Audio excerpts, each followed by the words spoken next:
অতএব তাদের নেক নজর লাগাও তো অন্তরে ভয় চলে আসবে, তাকওয়া চলে আসবে। আর ভয় আসলেই গুনাহ থেকে বাঁচা সহজ হবে।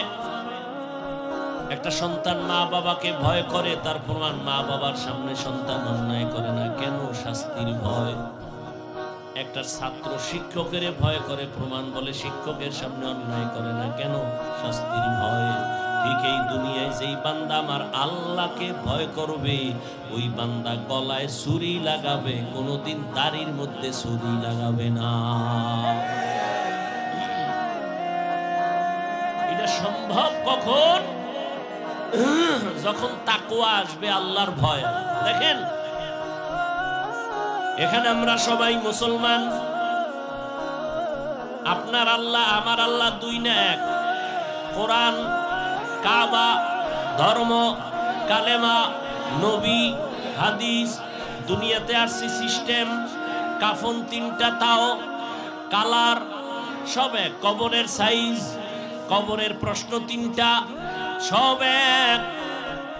আপনার আল্লাহ আমার আল্লাহ এক, নবী এক, কোরআন এক, কাবা এক, ধর্ম এক, কালেমা এক, কাফন এক, কালার এক, কবরের সাইজও এক, কবরের প্রশ্ন তাও এক। আপনি আল্লাহ চিনেন, নবী চিনেন, কোরআন চিনেন, হাদিস চিনেন, ইসলাম চিনেন, তা আপনাকে বয়ান করবো কেন? বয়ান তো হিন্দুদের করব, খ্রিস্টানের করব, ইহুদিরে করব। ওরা আল্লাহ চিনে না, কোরআন বুঝে না, ইসলাম বুঝে না, ওদের বয়ান করব কখন? হায়াতের শেষ হয়ে গেল, মুসলমানের পিছনে দৌড়াইতে দৌড়াইতে, দিন নাই রাত নাই, ফজরের পরে বয়ান, জোহরের পরে বয়ান, আসরের পরে বয়ান, মাগরিবের পরে বয়ান। কুত্তাও এরম দৌড়ায় না যেই পরিমাণ আমরা দৌড়াই। শুধু আমি, হাজার হাজার আলেমরা দৌড়ায় আপনাদের পেছনে। তাবলীগলাদের মেহনত, পীর মাশায়েখের মেহনত, জুমার খতিব ইমামের মেহনত, এরপরেও আমল নামা শূন্য। মহামারী গজবের করোনা দিয়াও তোমার ঘাড় সোজা হয় নাই, তুমি এখনো গাঞ্জা খাও। মা বাবার সাথে বেয়াদবি, আলেমের সাথে বেয়াদবি, শিক্ষকের সাথে বেয়াদবি, সমাজের মুরব্বীদের সাথে বেয়াদবি। কত ঘাট তেরা তুমি। করোনায় তোমার সামনে কত লাশ হয়ে গেল যুবক, ছাত্র জনতার আন্দোলনে লাশ যুবক, পানির নিচে যুবক লাশ, গাড়ির তলে চাকার নিচে যুবকের লাশ। এরপরও তোমার লাজ হলো না, লজ্জা হলো না। কারণ কি রে বাবা? কপাল যদি পুইরা যায়, আমি হাফিজুর রহমান কেন, মক্কা মদিনার ইমাম কেন, রসুলেও যদি বয়ান করে কপাল খুলে না। যেই রসুলের এক নজর দেখলে ক্ষুধা থাকে না, কেমন মায়ার নবী, সেই নবীকে টানা 13 বছর দেখলো। কত বড় বেঈমান যে 13 বছর বয়ান শুনলো, দেখলো কালেমা পড়ে না। আর অন্যদিকে একটা 27 বছরের যুবক তরবারি নিয়ে দৌড়ায় নবীকে জবাই করবে। নবীর সামনে আইসা চেহারা দেখাই তরবারি ফালায় বলে, নবী আমারে কালেমা পড়ায় দেন। কয় বছরের যুবক? 13 বছর বেঈমান, নবীরে দেখাও কালেমা পড়ে না, আর নবীকে জবাই করতে আইসা কালেমাওয়ালা হয়, এর নাম কফাল। অতএব যতদিন পর্যন্ত আল্লাহর আযাবের ভয় অন্তরে আসবে না, ততদিন গুনাহ ছাড়তে পারবা না। এবং আল্লাহর ভয় ততদিন অন্তরে আসবে না যতদিন পর্যন্ত ওলিয়া উলিয়ার নেক নজর নিবা না। ওলিয়া উলিয়ার নেক নজর না নিলে তাকওয়া আসবে না। কিন্তু যেই চোরারা ওলিয়া উলিয়া মানে না, এগু উপায় কি? নাই এরকম কেউ বলে আমরা ওলি মানি না, আউলিয়া মানি না? নাই। আল্লাহর জাতের কসম, ওয়াল্লাহি বিল্লাহি তাল্লাহি, আল্লাহর কসম একবার, আল্লাহর কসম দুইবার, আল্লাহর কসম তিনবার। যারা বলে আমরা ওলি মানি না, আউলিয়া মানি না, 3 বার কসম করে বললাম, ওরা কোরআন মানে না, বুখারী শরীফ মানে না, ওরা ভণ্ড, ওরা বাতিল। ওদের যারা ভণ্ড বলে না, তারাও ভণ্ড।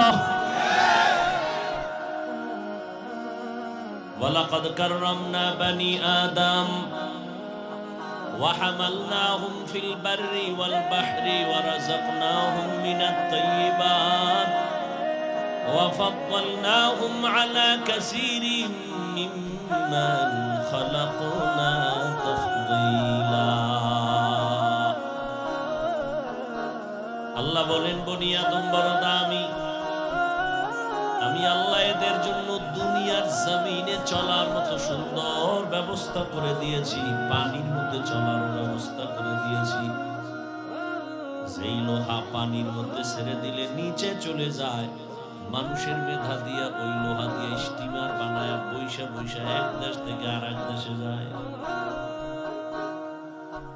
আমি আল্লাহ মানুষের জন্য আবার জমিনে সুন্দর খানার আয়োজন করেছি গর্তের পিপিলিকার খানা আমি আল্লাহ দেই জঙ্গলের হাজারো প্রাণীর খানা আমি আল্লাহ দেই উড়ন্ত পাখির খানাও দেই নদীর মধ্যে হাজারো ধরনের মাছ এর খানাও আমি দেই তবে মানুষের খানার মতো প্রিয় সুস্বাদু খানা জমিনে কাউকে আমি দেই না মানুষের খানা এত প্রিয় সব খানা আমি কাবারে ঢুকাইয়া দিছি তুমি যে ভাত খাবা চাল কাবারে তুমি রুটি খাবা গম কাবারে তরকারি খাবা কাবার করে দিলাম মাছ খাবা কাবার দেওয়া আছে গোশত খাবা এখানে তোমার চামড়ার কাবার লাগানো আবার চামড়ার উপরে পশমের কাবার লাগানো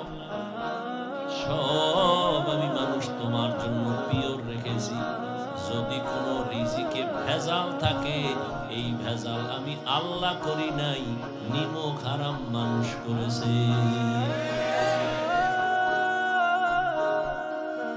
মানুষ করেছে মানুষ এজন্য আমি বলেছি আজ মসজিদে কালকেও এক ওয়াজে বলছি পশুর এই পরিমাণ ক্ষতি করে না মানুষ মানুষের যে পরিমাণ ক্ষতি করে এজন্য আল্লাহ বলেন মানুষ বড় নিমক হারাম ইন্নাল ইনসানা লিরাব্বিহি লাকানুদ আল্লাহ বলেন তোমার জন্য পিওর খানার আয়োজন করেছি এবং হালাল সুস্বাদু শরীরের জন্য যেটা তোমার ভিটামিন উন্নতি হবে আমি আল্লাহ হাজার কোটি ধরনের খানার ব্যবস্থা করেছি হারাম খাইও না তুমি হালালটাই খাও শরীর তাজা থাকবে ইমানের পাওয়ার বেড়ে যাবে এবং আল্লাহ বলেন এই মানুষের মধ্যে আমি একের তুলনায় অন্যকে আরো মর্যাদা বাড়াইছি জিন আর ফেরেশতার তুলনায় মানুষ দামি আবার এই মানুষের ভেতরে যারা ঈমানওয়ালা তারা অন্যদের তুলনায় আরো দামি আবার ঈমানওয়ালাদের ভেতরে যারা শুধু ঈমানওয়ালা না আমলওয়ালা তারা ঈমানওয়ালাদের তুলনায় দামি আবার আমলের মধ্যে সবাই দামি না যারা আমলের মধ্য থেকে তাকওয়ার উপরে চলবে তারা আরো দামি ইন্না আকরামাকুম ইনদাল্লাহি আতকাকুম আল্লাহ বলেন আমার কাছে দামি ওই ব্যক্তি যার মধ্যে থাকবে তাকওয়া আল্লাহর ভয় হর কে দারাত খৌফে হক দর দিল মদাম জান্নাতুল মাওয়া দেহত মুরা মাকাম জুজবা হাতাচি জে মখাজ ইনসুজা ফজলে উআ মস্তে দর জুমলা জাহান মানুষ তো সৃষ্টি করার আগেই মর্যাদাবান আরো মর্যাদা বাড়াবেন তার মানে কি আরে মানুষ তুমি তো জিনের থেকেও দামি ফেরেশতার থেকেও দামি আবার এর মধ্যে এক ক্লাসে আমি আবার আলাদা আলাদা দামি বানাইলাম সবাই তো মানুষ সব মানুষ কিন্তু আল্লাহর আদালতে দামি না ঈমানওয়ালারা দামি যেমন আপনাদের এখানে মসজিদ বিশাল মসজিদের কাজ ধরছে দেখলাম জমিনে যত মসজিদ আছে কার ঘর সব মসজিদ গুলো আল্লাহর ঘর, কিন্তু বাইতুল্লাহর মতো দামি একটাও নাই। আছে? ইন্না আউওয়ালা বাইতিন উযিআ লিন-নাসি লাল্লাযী বিবাক্কাতা মুবারাকাও ওয়া হুদা মুবারাকাও ওয়া হুদাল লিল আলামিন।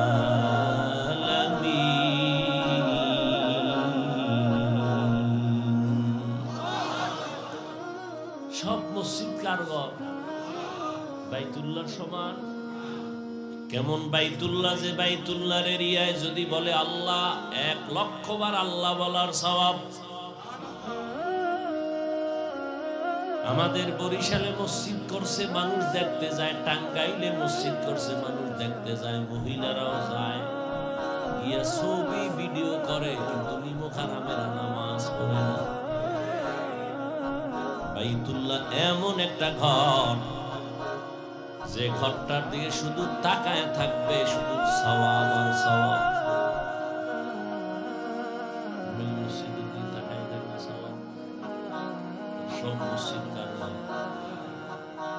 বাইতুল্লাহ কি? সব সমান। ঠিক তেমনি ভাবে আপনাদের এলাকায় কুকুর আছে, কার মখলুক? কিন্তু এই কুকুরগুলো সব আল্লাহর মখলুক। এর মধ্য থেকে ওই কুকুর দামি, যে আসহাবে কাহাফের সাথে সম্পর্ক আছে না দামি। নবী বলেন ওই কুকুর জান্নাতে যাবে। এই সাউন্ড কমাও, বাড়াও, এদিকে সাউন্ড বাড়াচ্ছি। যে আপনাদের এখানে আশেপাশে পিপিলিকা আছে, পিপিলিকা তার মখলুক। কিন্তু এর মধ্যে সুলাইমান নবীর সাথে যে পিপিলিকার সম্পর্ক, এটা দামি। রহমতের নবী বলে ওই পিপিলিকা জান্নাতে যাবে।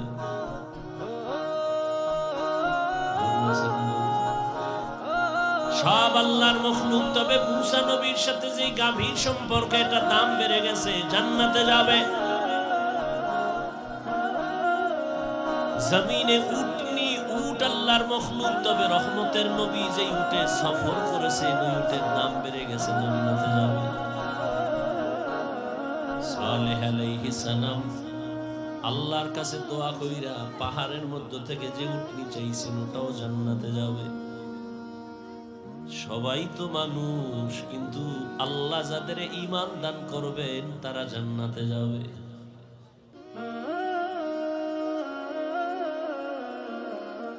একে অন্যের তুলনায় মর্যাদাবান। সমস্ত মানুষের তুলনায় ঈমানওয়ালারা দামি। ঈমানওয়ালাদের মধ্যে আমলওয়ালারা দামি। আমলওয়ালাদের ভেতরে তাকওয়াওয়ালারা দামি। এখন সবাই তো তাকওয়াওয়ালা। কথার কথা খেয়াল করুন, সবাই তাকওয়াওয়ালা। সবার মান কি সমান? কয় না। কার মর্যাদা বেশি? কয় যে যত আল্লাহর জন্য নিজের বিনয়ী করে রাখবে, ছোট মনে করে রাখবে, নবীর আদর্শের মোকাবেলায়, ওই বান্দার দাম খালি বাড়বে। বলে কেমন বাড়বে? কয় এখন তোমারে ভালোবাসে 1,00,000 মানুষ, দাম যখন আল্লাহ বাড়ায় দিবেন মর্যাদা, তোমাকে ভালোবাসবে 18 কোটি মানুষ। এখন ভালোবাসে তোমারে হুজুরেরা, মুমিনেরা। আল্লাহর কাছে যদি মর্যাদা বেড়ে যায়, তখন তোমাকে ভালোবাসবে বেঈমানেরাও। আরো যদি বিনয়ী হয়ে চলো, তাহলে এখন তোমাকে ভালোবাসে শুধু মানুষ। এক পর্যায়ে তোমার ভালোবাসা বেড়ে এমন পর্যায়ে হবে যে সব জঙ্গলের ভিন্ন প্রাণীরাও তোমাকে ভালোবাসবে। এখন তুমি মানুষের বলো বসো, বসে, দাঁড়াও, দাঁড়ায়। যদি তুমি আল্লাহর মোহাব্বত নিয়ে তাকওয়ার মানদণ্ডে আগাও, তখন আল্লাহ তোমারে এমন ভালোবাসার পাওয়ার দিবে। তখন তুমি জঙ্গলের বাঘেরে যদি বলো বাঘ দাঁড়া, দাঁড়ায় থাকো, বাদ আবো আতিশ মন্দা মানে তু মুর্দা বাহা জিন্দা। বিনয়ী হয়ে চলো, মর্যাদা বাড়াবেন কে? আল্লাহ বলেন কিয়ামতের ময়দান বড় ভয়ঙ্কর ময়দান, আমার আদালতে দাঁড়াইয়া হিসাব দেওয়া লাগবে। সেই ভয় অন্তরে জমা করে দুনিয়ায় যারা নিজেকে গুনাহ থেকে বাঁচাইবা, আমি আল্লাহ তাকে বিনা হিসাবে জান্নাত দান করব।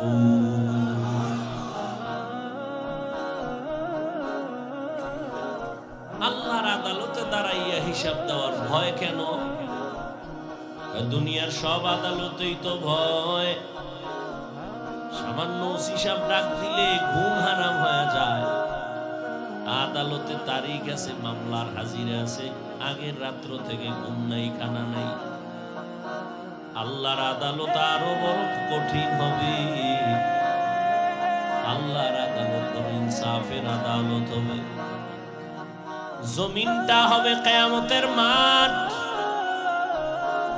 আরাফার ময়দান বাইতুল্লাহ থেকে একটু পার্শ্বে আরাফাতের ময়দান হবে। আল্লাহর বিচারালয়, আদালত। নারী আর পুরুষ সব উলঙ্গ দাঁড়াবে কিয়ামতের মাঠে। আম্মা জান আয়েশা রাদিয়াল্লাহু আনহা বলেন, ইয়া রাসূলুল্লাহ, লজ্জা কি করবে না? আল্লাহর নবী বলেন, লজ্জা করবে দূরের কথা, কেউ কারো দিকে তাকা